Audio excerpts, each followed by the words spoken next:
ಪ್ರಿಯ ವೀಕ್ಷಕರೇ, 500 ವರ್ಷಗಳಿಂದ ಕಾತರದಿಂದ ಕಾಯ್ತಾ ಇದ್ದಂತಹ ರಾಮನ ದೇವಸ್ಥಾನ ಮತ್ತು ರಾಮನ ದೇವಸ್ಥಾನದ ಅಧಿಪತಿ ಶ್ರೀರಾಮಚಂದ್ರನ ಆ ಬಾಲ ವಿಗ್ರಹ ಹೀಗಿದೆ. ಅವತ್ತಿನಿಂದ ಹೇಳ್ತಾ ಇದ್ದೀವಿ ನಾವು, ಅರುಣ್ ಯೋಗಿರಾಜ್ ನಿರ್ಮಿಸಿದ ಆ ಬಾಲ ವಿಗ್ರಹ ಹಾಗಿರುತ್ತಂತೆ, ಹೀಗಿರುತ್ತಂತೆ, ಹಾಗಿರುತ್ತಂತೆ. ಅದೊಂದು ಕುತೂಹಲ ಅಲ್ವಾ? ಖಂಡಿತವಾಗ್ಲೂ ಕುತೂಹಲ. ನಮಗೆ ಹುಟ್ಟುವಂಥ ಒಂದು ಮಗುವಿನ ಬಗ್ಗೆ ಇಷ್ಟೆಲ್ಲ ಕುತೂಹಲಗಳಿರುತ್ತೆ. ನಮ್ಮನ್ನು ಕಾಪಾಡುವಂಥ ಶ್ರೀರಾಮಚಂದ್ರನಿಗೆ, ಯಾಕೆಂದರೆ ಇಲ್ಲಿ ಈ ದೇಶ ಕರ್ಮ ಸಿದ್ಧಾಂತದ ಮೇಲೆ ನಂಬಿಕೆ ಇಟ್ಟದ್ದು, ಕರ್ಮ ಸಿದ್ಧಾಂತದ ಮೇಲೆ ನಂಬಿಕೆ ಇಟ್ಟಂಥ ದೇಶ. ಹಾಗಂತ ಬೇರೆ ಬೇರೆ ಧರ್ಮೀಯರು ಅವರವರ ನಂಬಿಕೆಯನ್ನು ಪಾಲಿಸಬಾರ್ದು ಅಂತೇನಲ್ಲ. ಅದು ಅವರ ಪಥ, ಇದು ಹಿಂದೂ ಧರ್ಮೀಯರ ಪಥ, ಭಾರತೀಯರ ಪಥ.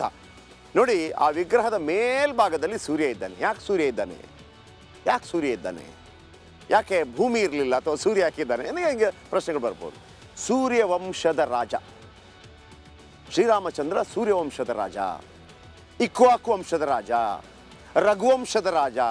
ಈ ಸೂರ್ಯವಂಶದವನಿಗೆ ಇಕ್ಷ್ವಾಕು ವಂಶ, ರಘುವಂಶ ಹಿಂಗೆಲ್ಲ ಯಾಕೆ ಬರುತ್ತೆ ಅಂತಂದರೆ, ಯಾವ ವಂಶದಲ್ಲಿ ಜನಿಸಿದಂಥವನು ನಂತರ ತನ್ನ ಆಳ್ವಿಕೆಯಿಂದಾಗಿ ಯಾರು ಫೇಮಸ್ ಆಗ್ತಾನೆ ಅವನ ಹೆಸರು ಬರುತ್ತೆ, ಅದಕ್ಕೆ ಅವನ ಹೆಸರು ಬರುತ್ತೆ.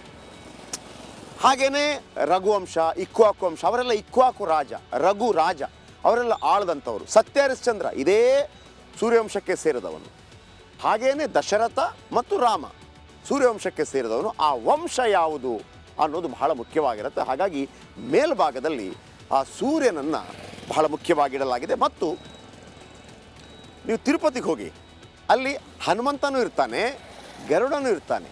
ಇಲ್ಲೂ ಕೂಡ ಹನುಮಂತ ಮತ್ತು ಗರುಡನನ್ನು ಕೂಡ ನೀವು ಕಾಣಬಹುದು. ಮತ್ತೊಂದು ಕಡೆ ಸ್ವಸ್ತಿಕ್ ಚಿಹ್ನೆ ಇದೆ.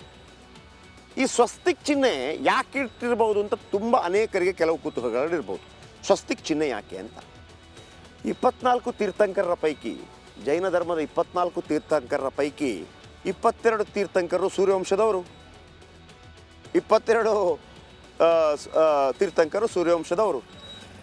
ಒಂದೊಮ್ಮೆ ಈ ಅಯೋಧ್ಯೆ ಬೌದ್ಧ ಧರ್ಮೀಯರಿಗೂ ಒಳಪಟ್ಟಿತ್ತು. ಸಾಕೇತ್ ಅಂತ ಕರೆಯಲಾಗಿತ್ತು. ಸಾಕೇತ್ ಅಂತ ಕರೆಯಲಾಗಿತ್ತು. ಕೋಸಲ ಅಂತ ಕರೆಯಲಾಗಿತ್ತು. ಅವಧ್ ಅಂತ ಕರೆಯಲಾಗಿತ್ತು. ಅಯೋಧ್ಯೆ ಅಂತಂದರೆ ಯುದ್ಧವೇ ಇಲ್ಲದ ಭೂಮಿ ಅಂತ. ಆದರೆ ಯುದ್ಧವೇ ನಡಿಬೇಕಾಯಿತು, ಯುದ್ಧವೇ ಇಲ್ಲದ ಭೂಮಿ. ಈ ಸ್ವಸ್ತಿಕ್ ಚಿಹ್ನೆ ಇದೆಯಲ್ಲ, ಬೇಸಿಕಲಿ ಆ ಚಿಹ್ನೆ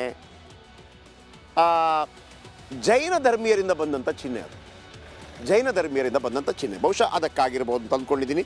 ಇನ್ನು ಓಂ ಚಿಹ್ನೆ, ಹಿಂದೂ ಧರ್ಮದ ಚಿಹ್ನೆ. ಚಕ್ರ ಗದೆ, ಚಕ್ರ ಮತ್ತು ಗದೆ, ಸುದರ್ಶನ ಚಕ್ರ ಮತ್ತು ಗದೆ, ಅದು ವಿಷ್ಣುವಿನ ಅವತಾರ ಅನ್ನುವಂಥ ನಿರೂಪಣೆ. ಆಮೇಲೆ ಕೆಳಭಾಗದಲ್ಲಿ ನೋಡಿ, ಕಾಲಿದೆಯಲ್ಲ, ಕಮಲದ ಮೇಲೆ ನಿಂತಿರುವಂತಹ ಪುಟ್ಟ ಬಾಲರಾಮ, 5 ವರ್ಷ. ನೋಡಿ ಆ ಮೈಯೆಲ್ಲ ನೋಡಿ, ಆ ಮುಖ, ಫೇಸ್ ಎಲ್ಲ ನೋಡಿ. 5 ವರ್ಷದ ಮಗು, ಫೇಸ್ ಬಾಡಿ ಹಂಗಿರಬೇಕು, ಆ ಮೃದುತ್ವ ಇರಬೇಕು. ಅದಕ್ಕೇ ಅರುಣ್ ಯೋಗಿರಾಜ್ ಅವರು ಪದೇ ಪದೇ ಸಣ್ಣ ಸಣ್ಣ ನರ್ಸರಿ ಶಾಲೆಗಳಿಗೆ ಹೋಗ್ತಾ ಇದ್ರಂತೆ. 5 ವರ್ಷದ ಮಕ್ಕಳು ಹೇಗಿರ್ತಾರೆ, ಹೆಂಗೆ ಬಿಹೇವ್ ಮಾಡ್ತಾರೆ, ನೀವು ಕಟ್ಟುಮಸ್ತೆಲ್ಲ ತೋರಿಸೋಂಗಿಲ್ಲ. ಯಾಕಂದರೆ ನಾವು ನೋಡಿದ್ದೆ ರಾಮನನ್ನು ಆ ಥರ. ವಿಶೇಷವಾಗಿ ಏನಪ್ಪ ಅಂತಂದರೆ, ಬಾಲಲೀಲೆಯಲ್ಲಿ ಕೃಷ್ಣನ ನಾವು ತುಂಬ ನೋಡಿದ್ದೀವಿ. ಕೃಷ್ಣನ ಲೀಲೆ ಬಾಲಲೀಲೆಗಳೇ. ರಾಮಂದು ಇಲ್ವೇ ಇಲ್ಲ. ರಾಮಂದು ಶುರುವಾಗೋದು ಆತ ರಾಜ ಆಗಬೇಕಾಗಿತ್ತು. ಕೈಕೇಯಿ ಹೇಳಿದ್ಲು, ಇಲ್ಲ ನನ್ನ ಮಗನಿಗೆ ಪಟ್ಟ ಕಟ್ಟಬೇಕು, ಭರತನಿಗೆ ಪಟ್ಟ ಕಟ್ಟಬೇಕು. ದಶರಥ ಯಾವುದೋ ಒಂದು ಕಾಲದಲ್ಲಿ ಆಕೆಗೆ ಒಂದು ಯುದ್ಧ ಗೆಲ್ಲಿಸಿದ್ದಕ್ಕೆ ಏನಾದರೂ ವರ ಬೇಕು ಅಂತ ಕೇಳಿದ್ದ. ಕೈಕೇಯಿ ಕೇಳಿದ್ಲಂತೆ. ಕೈಕೇಯಿಗೆ ದಶರಥ ಹೇಳಿದ್ನಂತೆ ಒಂದು ಯುದ್ಧವನ್ನು ಗೆಲ್ಲಿಸಿಕೊಟ್ಟಿದ್ದಕ್ಕಾಗಿ. ಈಗ ಬೇಡ, ಸಮಯ ಬಂದಾಗ ಕೇಳ್ತೇನೆ ಅಂತ ಕೈಕೇಯಿ ಹೇಳಿದ್ಲು. ರಾಮನಿಗೆ ಪಟ್ಟ ಕಟ್ಟುವಾಗ ಅವಳಿಗೆ ಒಂದು ರೀತಿಯಲ್ಲಿ ನನ್ನ ಮಗ ಭರತನಿಗೆ ಪಟ್ಟ ಕಟ್ಟಲಿ ಅಂತ ಹೇಳಿದಾಗ ಅವಳು ಹೇಳ್ತಾಳೆ, ಇಲ್ಲ ನನಗೆ ಆ 3 ವರಗಳು ಕೊಡು ಅಂತೇಳಿ. ಹಾಗೆ ಆತ ಕಾಡಿಗೆ ಹೋಗೋದು ಕಥೆ ನೋಡಿ. ಇಲ್ಲಿ ಕೆಳಗೆ ಕಮಲ, ಅದಾದ ನಂತರ ಹನುಮ. ಎಲ್ಲಿ ರಾಮನು ಅಲ್ಲಿ ಹನುಮನು ಇರಲೇಬೇಕು. ಎಲ್ಲಿ ರಾಮನು ಅಲ್ಲಿ ಹನುಮನು ಇರಲೇಬೇಕು. ಇದರ ಜೊತೆಗಳು ಭಾಳ ಚೆನ್ನಾಗಿದೆ. ಹನುಮ ಯಾವುದೇ ಕಾರಣಕ್ಕೂ ಬಿಟ್ಟು ಹೋಗೋ, ಯಾಕಂದರೆ ಹನುಮ ಎಲ್ಲ ನೋಡ್ಕೊಳ್ಳೋದು. ಈ ರಾಮ ಈ ಸರಯೂ ನದಿಯಲ್ಲಿ ಜಲಸಮಾಧಿ ಆಗ್ತಾನೆ ಅಂತ ಬರುತ್ತಲ್ಲ, ಆಗಲೂ ಕೂಡ ಹನುಮಂತನನ್ನು ಕಣ್ತಪ್ಪಿಸ್ಬೇಕಾಗತ್ತಂತೆ. ಭೂಮಿಯನ್ನು ಬಿರುಕು ಮಾಡಿಬಿಟ್ಟು ತನ್ನ ಉಂಗುರ ಹಾಕ್ಬಿಡ್ತಾನಂತೆ. ಆ ಉಂಗುರ ಬಿದ್ದಿದೆ ಹನುಮ ಅಂತ ಕೇಳಿದಾಗ ಹನುಮ ಹುಡ್ಕೊತಾ ಹೋಗ್ತಾನೆ, ಪ್ರಭುಗಳ ಉಂಗುರ ಅಂತೇಳಿ. ಹೋಗಿ ಹೋಗಿ ಹೋಗಿ ಹೋಗಿ ಹೋಗಿ ಆತ ತಳಮಟ್ಟದಲ್ಲಿ ಹೋಗುವಾಗ ಅಲ್ಲಿ ಹೇಳ್ತಾರಂತೆ, ಯಾಕೆ ಬಂದಿದೆಯಾ ನೋಡಲ್ಲಿ ರಾಮ ನಿನ್ನನ್ನು ಬಿಟ್ಟು ಹೋಗ್ತಾ ಇದ್ದಾನೆ ಅಂತ. ಆಗ ಮತ್ತೆ ಓಡ್ಕೊಂಬರೋದು ಅಂತ. ಹಾಗಾಗಿ ಹನುಮ ಇರಲೇಬೇಕು. ಆಮೇಲೆ 10 ಅವತಾರಗಳು: ಮತ್ಸ್ಯಾವತಾರ, ಕೂರ್ಮಾವತಾರ, ವರಹಾವತಾರ, ನರಸಿಂಹಾವತಾರ, ವಾಮನಾವತಾರ, ಆಮೇಲೆ ಪರಶುರಾಮಾವತಾರ, ಆಮೇಲೆ ರಾಮಾವತಾರ, ಕೃಷ್ಣಾವತಾರ, ಬುದ್ಧಾವತಾರ, ಕಲ್ಕಿ ಅವತಾರ ಮತ್ತು ಗರುಡನ ಚಿಹ್ನೆಯನ್ನು ಕೂಡ ಹಾಕಲಾಗಿದೆ. ಇಲ್ಲಿ ಅನೇಕರು ಹೇಳ್ತಾರೆ, ಈ ವಿಕಾಸವಾದದ ಬಗ್ಗೆ ಕೂಡ ಇದು ಹೇಳಿದೆ, ಆಧ್ಯಾತ್ಮದಲ್ಲಿ ಹೇಳಿದೆ. ಅಂದರೆ ಮತ್ಸ್ಯಾವತಾರ ಅಂತಂದರೆ ಫಸ್ಟ್ ಆಫ್ ಆಲ್ ಇಡೀ ಭೂಮಿಯಲ್ಲಿ ಜೀವರಾಶಿಯಲ್ಲಿ ಯಾವುದಾದ್ರೂ ಜೀವರಾಶಿ ಮೊದಲಿಗೆ ಹುಟ್ಟಿದರೆ ಅದು ಮತ್ಸ್ಯ, ನಂಬರ್ 1.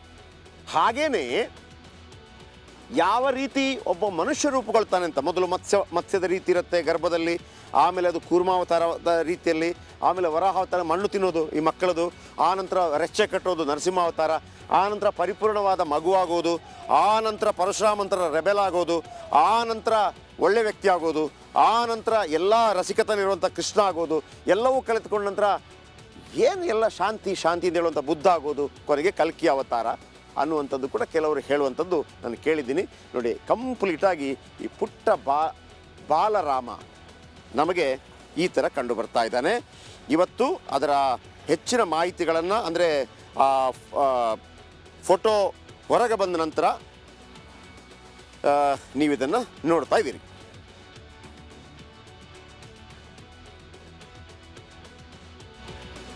ಜೊತೆಗೆ ಇಲ್ಲಿ ನೋಡಿ, ಒಟ್ಟು 200 kg ತೂಕ ಇದೆ. ಆಮೇಲೆ 4.24 ಅಡಿ ಎತ್ತರ, 3 ಅಡಿ ಅಗಲ, ರಾಮಲಲ್ಲಾ ಮೂರ್ತಿ. ನಾವು ಆ ಸಂದರ್ಭದಲ್ಲಿ 51 ಇಂಚ್ ಹಿಂಗೆಲ್ಲ ಹೇಳ್ತಿದ್ವಿ. 4.24 ಅಡಿ ಆ ಕೆಳಗಿನ ಇದೆಲ್ಲ ಸೇರಿದ ನಂತರ 16 ತೀರ್ಪುಗಾರರು ಓಕೆ ಅಂದ್ಬಿಡ್ತಾರಂತೆ ಒಂದೇ ಸಲಕ್ಕೆ, ಓಕೆ ಚೆನ್ನಾಗಿದೆ ಅಂತ. ಆ್ಯಂಡ್ ಬನ್ನಿ ವಿಚಾರಕ್ಕೆ. ರಾಮಲಲ್ಲಾನ ಈ ಮೂರ್ತಿಗೆ ಬಟ್ಟೆ ಕಟ್ಟಿದ್ಯಾಕೆ ಅಂತ, ಬಟ್ಟೆ ಕಟ್ಟೋದು ಯಾಕೆ ಅಂತ. ಆಮೇಲೆ ಕೆಲವರು ಇಂಥ ಮಾಹಿತಿಗಳಿತ್ತು, ಆ ಬಟ್ಟೆ ಕಟ್ಟಿದ್ದ, ಬಟ್ಟೆ ಕಟ್ಟದ್ದ, ಅದು ಮೊದಲಿಗೆ ತೆಗೆದದ್ದ, ಹೀಗೆಲ್ಲ ಇದೆ. ಅದಕ್ಕೆ ಇನ್ನು ಬಗ್ಗೆ ಕ್ಲಾರಿಟಿ ಇಲ್ಲ. ಆದರೆ ಪ್ರಾಣ ಪ್ರತಿಷ್ಠಾಪನೆಗೆ ಮೊದಲು ಬಟ್ಟೆ ಕಟ್ಟಿರ್ತದೆ. ನಿಮ್ಗೆ ಗೊತ್ತಿರಲಿ, ಯಾವುದಾದ್ರೂ ಆರ್ಟಿಸ್ಟು ಒಂದು ಒಳ್ಳೆ ವ್ಯಕ್ತಿ ಅಥವಾ ಈ ಹೀರೋಗಳ ಆರ್ಟ್ ಬಿಡಿಸ್ತಾರೆ, ದೇವರ ಆರ್ಟ್ ಯಾರೇ ಆಗಿರಲಿ, ಅವರು ಕೊನೆಗೆ ಬಿಡಿಸೋದು ಕಣ್ಣು. ಸೊ ಹಾಗಾಗಿ ಈ ರಾಮನ ಕಣ್ಣಿಗೆ ಬಟ್ಟೆ ಕಟ್ಟಿದ್ಯಾಕೆ ಅನ್ನೋದು ನಿಮ್ಗೆ ಹೇಳ್ತಾ ಹೋಗ್ತೀನಿ. ಬಾಲರಾಮನ ಮೂರ್ತಿಯ ಕಣ್ಣಿಗೆ ಬಟ್ಟೆ ಕಟ್ಟಿ ಪ್ರತಿಷ್ಠಾಪನೆ ಮಾಡ್ತಾರೆ. ಮೊದಲು ಬಟ್ಟೆ ಕಟ್ತಾರೆ, ಪ್ರತಿಷ್ಠಾಪನೆ ಮಾಡ್ತಾರೆ. ಜನವರಿ 22ರವರೆಗೆ ಮೂರ್ತಿಯ ಕಣ್ಣಿಗೆ ಬಟ್ಟೆ ಕಟ್ಟಿರ್ತಾರೆ. ಪೂಜೆಗಳೆಲ್ಲ ಆಗ್ತಾ ಇರುತ್ತೆ, ಅದಕ್ಕೆ ಆಗಬೇಕಾಗಿರೋ ಪೂಜೆಗಳಾಗ್ತಾ ಇರುತ್ತೆ. 22ರವರೆಗೆ ಮೂರ್ತಿಯ ಬಟ್ಟೆ ಕಟ್ಟಿರ್ತಾರೆ. ಜನವರಿ 22ರಂದು ಮಧ್ಯರಾತ್ರಿ ಮೂರ್ತಿಯ ಕಣ್ಣಿಗೆ ಬಟ್ಟೆ ತೆಗಿತಾರಂತೆ. ಬಟ್ಟೆ ತೆಗೆದು ಮೂರ್ತಿಗೆ ಕನ್ನಡಿ ತೋರಿಸಲಾಗತ್ತಂತೆ. ನೀವು ಇತ್ತೀಚೆಗೆ ಕೆಲವು ಇದರಲ್ಲಿ ನೋಡಿದ್ದು ಸೋಷಿಯಲ್ ಮೀಡಿಯಾದಲ್ಲಿ, ಆ ಮೂರ್ತಿಗೆ ಆ ಬಟ್ಟೆಯನ್ನು ಕಟ್ಟಿ ಆ ಮೂರ್ತಿಯನ್ನು ತೋರಿಸಿದಾಗ, ಮೂರ್ತಿಗೆ ಕನ್ನಡಿ ತೋರಿಸಿದಾಗ ಕನ್ನಡಿ ಒಡೆದೋಗುತ್ತೆ. ಪ್ರಾಣ ಪ್ರತಿಷ್ಠಾಪನೆ ಆಗೋದು ಆಗ ರಾಮನ ಜೀವನದ ಪವಿತ್ರೀಕರಣವು ಪೂರ್ಣವಾಗುತ್ತೆ. ಬಟ್ಟೆ ತೆಗೆದು ಕನ್ನಡಿಯನ್ನು ಹಿಂಗೆ ತೋರಿಸ್ಲಿಕ್ಕಿರುತ್ತೆ, ಆಗ ಪೂರ್ಣವಾಗುತ್ತೆ ಅಂತೇಳಿ. ಇದು ಇದರ ವಿಶೇಷತೆ.